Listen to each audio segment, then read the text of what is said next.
एक शख्स था जो बड़ा अमीर व कबीर था। बहुत बड़ा उसका कारोबार था जिसमें दर्जनों मुलाजमीन थे। उसका घर भी काफी बड़ा था। उसमें भी नौकर चाकर काम करते थे। दिन भर वो अपने बिजनेस में रहता, शाम को घर वापस आता। उसका जो अपना बेडरूम था, वहाँ एक जवान लड़की सफाई करती थी। एक दिन वो इत्तेफाक से वक्त से पहले घर आ गया। जब ये अपने कमरे में आया और नौजवान लड़की को सफाई करते हुए देखा, बस शैतान ने उसके दिल में ख्याल डाला कि मैं उस लड़की को रोक लूं तो उसकी आवाज कोई नहीं सुनेगा। अगर ये मेरी किसी से शिकायत भी करेगी तो कोई उसकी बात नहीं मानेगा। मैं तो पूरा पुलिस स्टेशन खरीद सकता हूँ। मुलाजमीन सब मेरी बात मानेंगे। लड़की ने देखा कि मालिक वक्त से पहले आ गए हैं तो उसने जल्दी से जाना चाहा तो मालिक ने फौरन एक जोरदार आवाज में कहा, ठहर जाओ।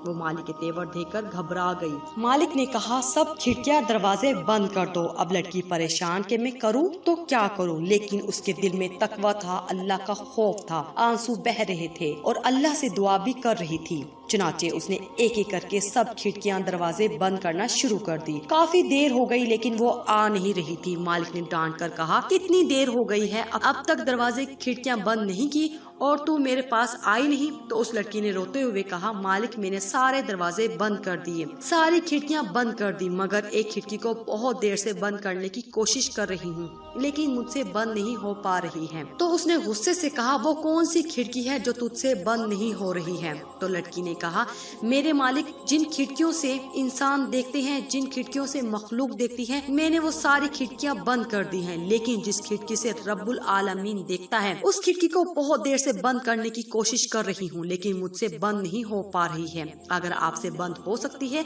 तो आकर बंद कर दे। फौरन बात समझ में आ गई कि वाकई में अपने गुनाहों को इंसानों से छुपा सकता हूँ लेकिन अल्लाह से नहीं छुपा सकता। वो उठा, जल्दी से वजू किया, नमाज पढ़ी, अल्लाह से माफी मांगी। हम में से हर शख्स गौर करे, कोई इस खिड़की को बंद कर सकता है जिससे रब्बुल आलमीन देखता है? तो फिर हम जुर्रत के साथ गुनाह क्यों करते हैं? तो फिर ढिठाई के साथ गुनाह क्यों करते हैं? वक्ती तौर पर नफ्स का गालिब आ जाना ये अलग बात है, लेकिन हम गुनाह करते हैं और गुनाह पर गुनाह करते जाते हैं। आदत होती है हमें हमारे गुनाह करने की। हम गुनाह को मक्खी की तरह समझते हैं, फूंक मारी यूं उड़ा दी, इसलिए कि हम उसको खिड़की का यकीन नहीं है। हम में से कुछ लोग ऐसे भी हैं जो खुद तो गुनाह कर रहे होते हैं और दूसरों को अच्छे की तालीम दे रहे होते हैं। अल्लाह पाक हम सबको यकीन की दौलत से माला माल फरमाए और गुनाहों से बचने की तौफीक अता फरमाए।